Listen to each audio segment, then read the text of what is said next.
স্বাস্থ্য মন্ত্রণালয় এক বিজ্ঞপ্তিতে 7 দফা কর্মসূচি ঘোষণা করেছেন।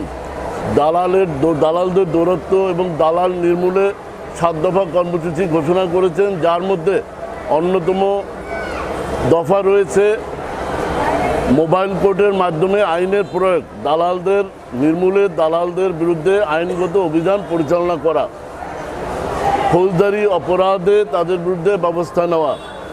এই ধারাবাহিকতায় আমরা বরাবরের মতো আজকে আমার ডান পাশে রয়েছেন এই শহীদ সোহরাওয়ার্দী হসপিটালের পরিচালক, সম্মানিত পরিচালক।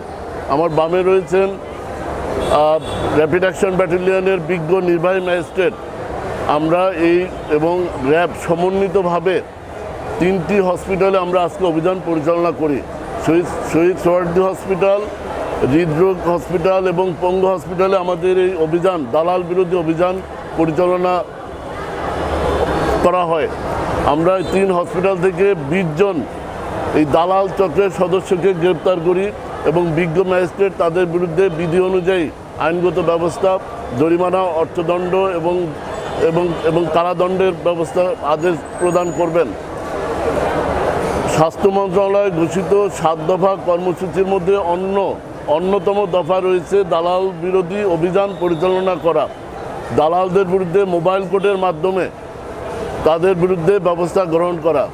আপনারা জানেন, যে সকল দালাল চক্র রোগীদের সেবা গ্রহণে হয়রানি করে এবং প্রতারণার আশ্রয় নেয়, তাদের বিরুদ্ধে মোবাইল কোর্টের মাধ্যমে আইনগত ব্যবস্থা গ্রহণ করা হয়ে থাকে। এছাড়াও যদি কোনো দালাল চক্র কোনো রোগীকে এক হসপিটাল থেকে অন্য হসপিটালে স্থানান্তর করে নিয়ে যায়, যদি অসাধু বা অবৈধভাবে কোনো ক্লিনিকে অপচিকিৎসার মাধ্যমে যদি তার অঙ্গহানি বা বিদেশে পাচার, চিকিৎসার নামে বিদেশে পাচার করে, তাহলে ওই দালাল চক্রের বিরুদ্ধে মানব পাচার আইনে মামলা এবং ফৌজদারি ব্যবস্থা গ্রহণ করার বিধান রয়েছে। এছাড়াও আমরা বিভিন্ন সরকারি হসপিটালে যে সকল দালাল চক্র রোগীদের হয়রানি করে বা রোগীদের সাথে প্রতারণা করে, এমন দালালদের বিরুদ্ধে আমরা গোয়েন্দা নজরদারির মাধ্যমে তাদের তালিকা তৈরি করছি, যেন তাদের বিরুদ্ধে আইনগত ব্যবস্থা নেওয়া যায়।